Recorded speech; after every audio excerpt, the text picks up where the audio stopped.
Good morning, DP. I know it's been a while, but welcome back and thanks for tuning in to our magazine show. That's right, and we've got a lot to uncover today, so let's jump right in. In today's show, we'll be exploring how Isla Vista strikes a balance between public safety and maintaining a fun, vibrant atmosphere during the history-rich Deltopia Festival. We'll also take a look inside a local restaurant with deep roots and food so good it'll have future generations coming back for more. Then we'll check in on how the boys' varsity lacrosse team continues to dominate their opponents and maintain their strong form this season. Plus, a PSA encouraging our community to break up with our lawns as a step towards saving more water. We'll also highlight Santa Barbara's growing bike community and how it's changing the way people get around. And finally, we'll wrap things up with a short documentary covering the boys' basketball team's overall season, triumphs, challenges, and everything in between. So yes, we've got a packed show for you today. But without further ado, I'm Sophia Pixley. I'm Michael Munoz, We're going beyond DP. and it Starts now.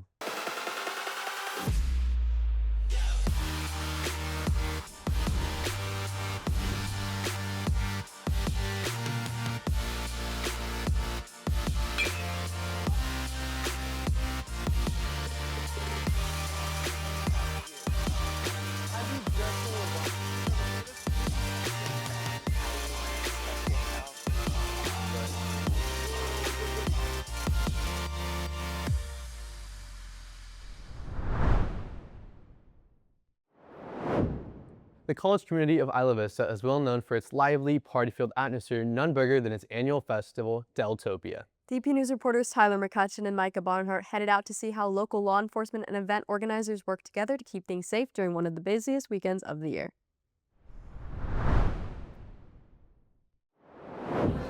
Nestled in the world-famous campus of UC Santa Barbara lies Isla Vista. Iconic for its parties, the most infamous of them all being Deltopia, with an average of 30 to 50,000 partygoers every year. Not only does it bring a college atmosphere that's different, but a number of health and safety concerns. Deltopia, as it is right now, is an unsanctioned event, and basically what that means is that there's more people than there are resources available to them. So what we're trying to do is provide more resources to accommodate the amount of people and make sure if there are going to be more people that there's ways to keep them safe. In 2014, there was a big response between police and attendees, and it didn't go well.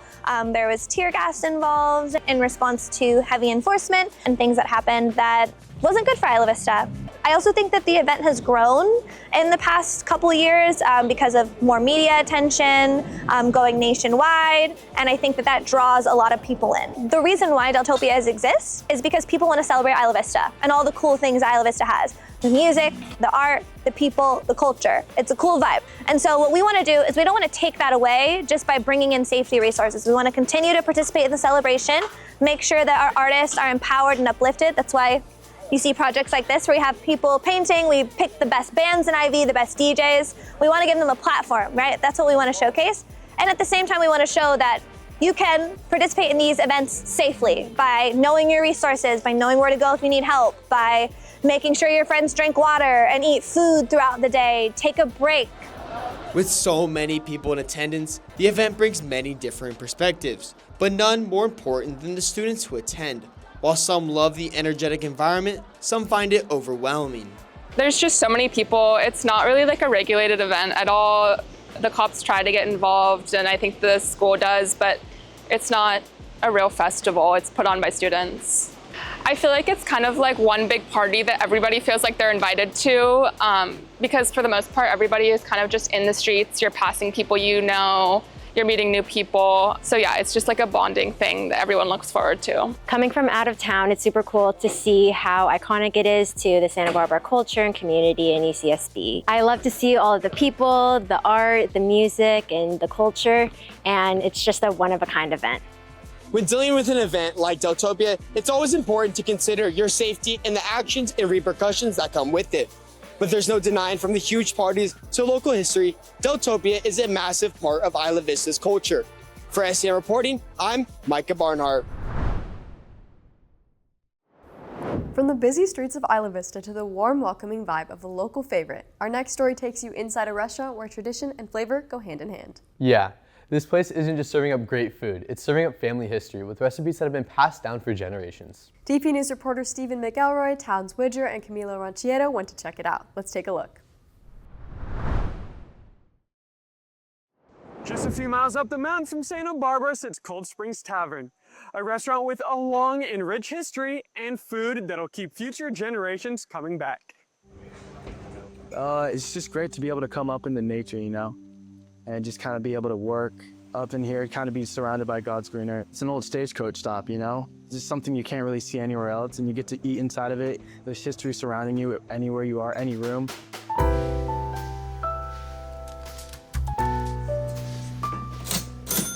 Oh, it's beautiful here. And the cycling is fantastic. And we've ridden by it probably 6, 8 times, all the times we've been here. It's gorgeous. It's all through vineyards and oak woodland and farms. I'm actually a historic preservation architect, so I'm really interested in the true old buildings, the really historic buildings. I like to experience, what happened in the past and those things that make it all the way up to, our period, real landmarks.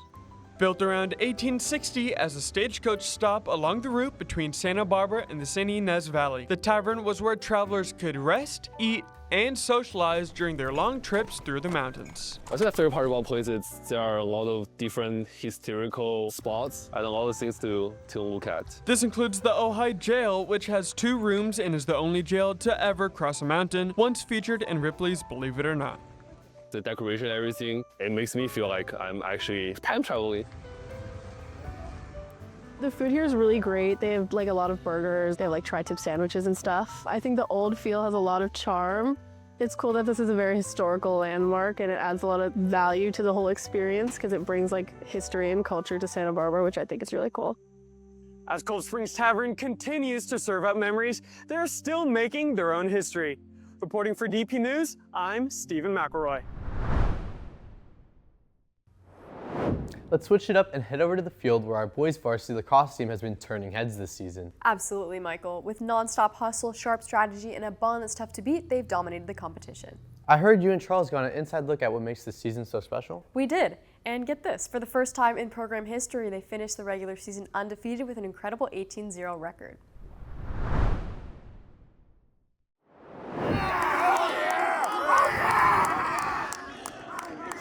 Behind every team is a coaching staff that's built a culture of consistency and drive. Coach Lucas Martinez has spent over a decade shaping the foundation of the Dos Pueblos boys lacrosse program. I've put in a lot of time, my wife would say maybe too much time, into this program, and it means a lot to me. And to see the fruits of the labor kind of coming through, both in terms of on-the-field performance, but also in just the way these guys interact with each other, interact with the coaches. It's really a special thing, and it's one of the things I'm most proud of in my life, really. Hey, I can't have one guy covering 2! Making sure that we stay motivated and humble is a really important thing that we harp on a lot at practice, especially with a 10-0 start is difficult sometimes. But again, we just remind ourselves that there are lots of teams out there that we haven't played, and just because we've had a good start against these teams doesn't mean that another team's not going to come along and be a really difficult challenge for us.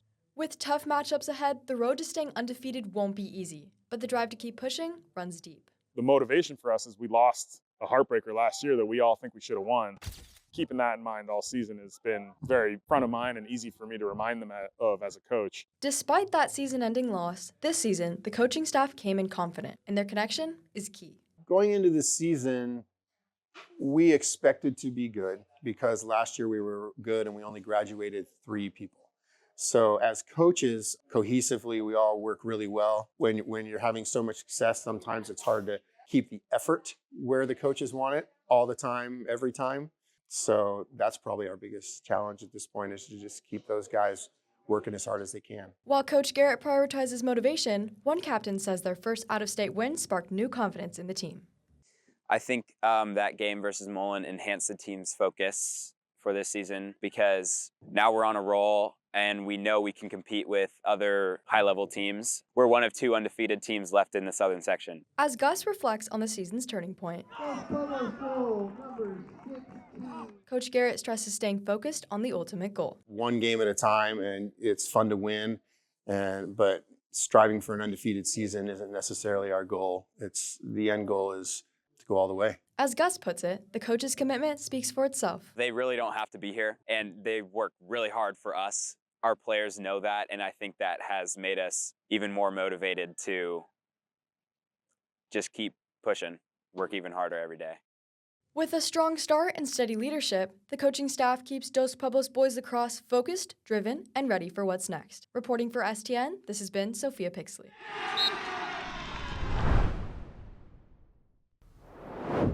While our athletes are making waves, it's time we look at another kind of green, your front lawn. That's right. DPNews students Jonathan Harling, Rocky Tillman, and Sam Mitchell competed in the Santa Barbara Waterwise PSA competition with the theme Get Rooted in Local Beauty, urging our community to rethink traditional lawns in favor of a more sustainable landscape. Dear lawn, it's not me, it's you. After all this time, I have to ask, were you ever loyal to me or just in it for my sprinklers? I have the receipts, I see my bills. That's why I'm getting rooted in local beauty and saying goodbye. You're too thirsty, too demanding, and I've found something better. Native plants. They're low maintenance, water-wise, and bring life to my yard. It's over. For more information, visit waterwisesb.org.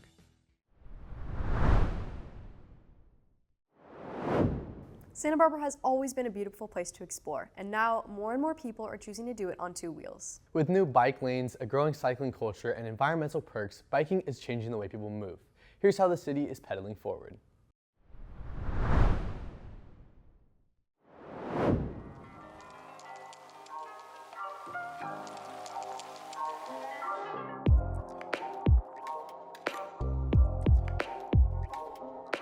Here in Santa Barbara, the biking scene is massive, with new kids getting on bikes every day. I would say that bike life is one of the most fun things we can really do. The community is rapidly climbing. We're getting a lot of kids on bikes out there.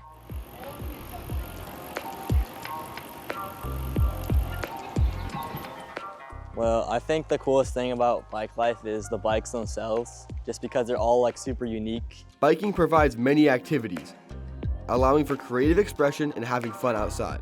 I'll describe SB bike life as it's way smaller than other places, which is pretty good. Everyone knows each other more, it's more local towards everyone, but that's kind of what makes it special.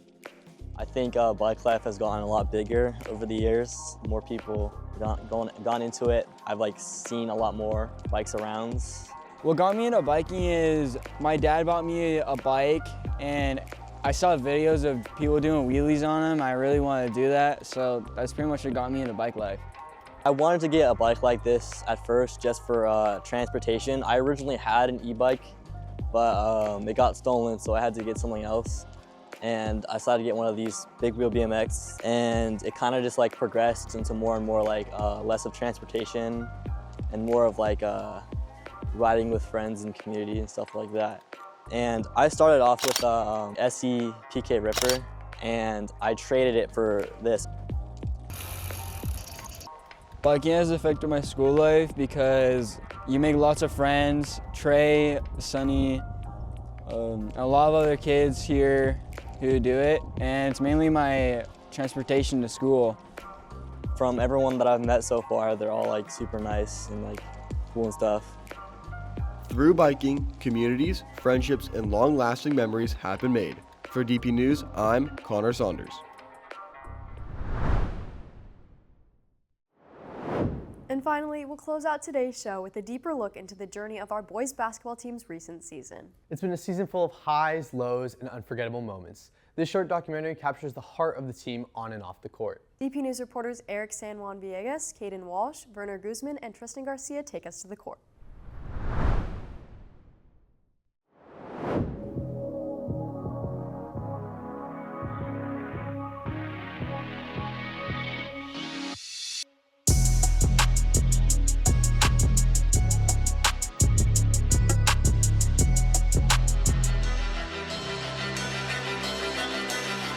My name is Joe Zamora. I'm the boys varsity basketball coach.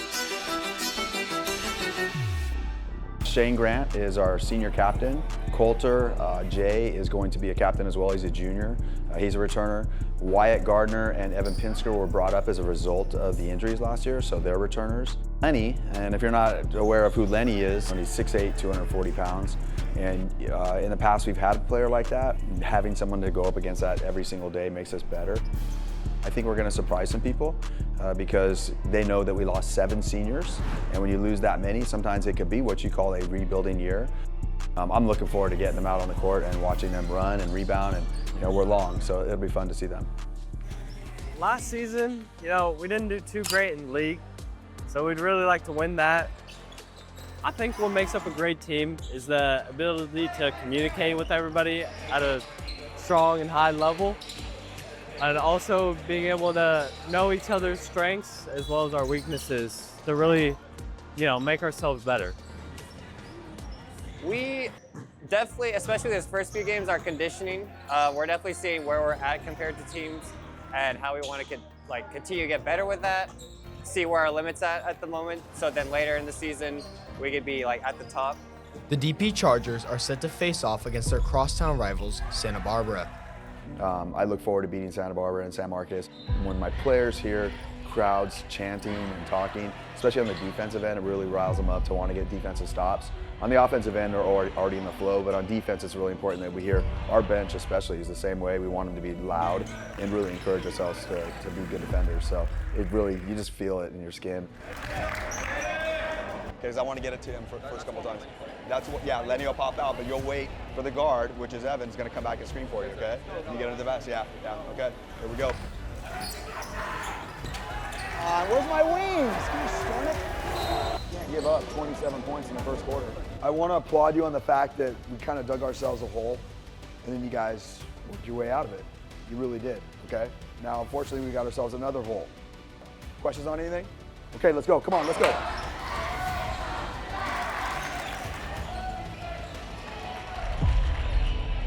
We lost SB. We gotta focus on what we need to work on, and we need to improve on what we did well. And then also we just have to put this game behind us. After wins against Ventura and Rio Mesa, DP now faces Oxnard and Pacifica. These next 2 games are crucial as they must win at least one to secure a spot in the playoffs.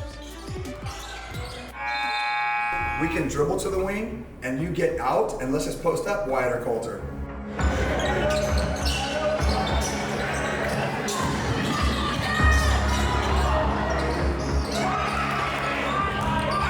Like I said, you guys control your destiny. All right? If you this is life. I mean, if you want to go to playoffs, you got to win this game. Okay, we come in there all about business. All about business. After a loss to Oxnard, DP must win this game against Ventura to secure a spot in the playoffs.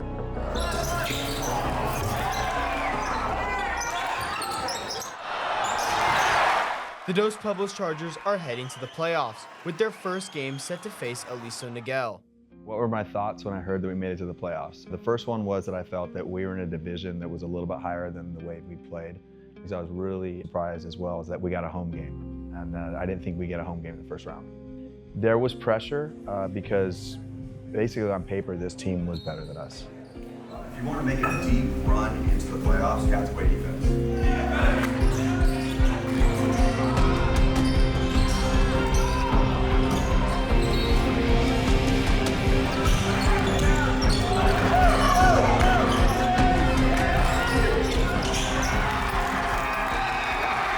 The Chargers win, taking them to the next round of the CIF playoffs.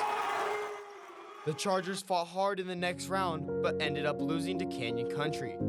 They ended up beating us pretty handily. If that's the team we're going to lose to, that's the team we're going to lose to because they ended up winning CIF. So they went on, and I'd rather lose to the champion than somebody who loses the next round. So they were well coached, and they were a really good team. 3 words that describe the season: fun, rewarding, and challenging. Well, that's all for today, DP. Make sure to check out our Instagram at DPNews805. We'll see you next month. And thanks for watching.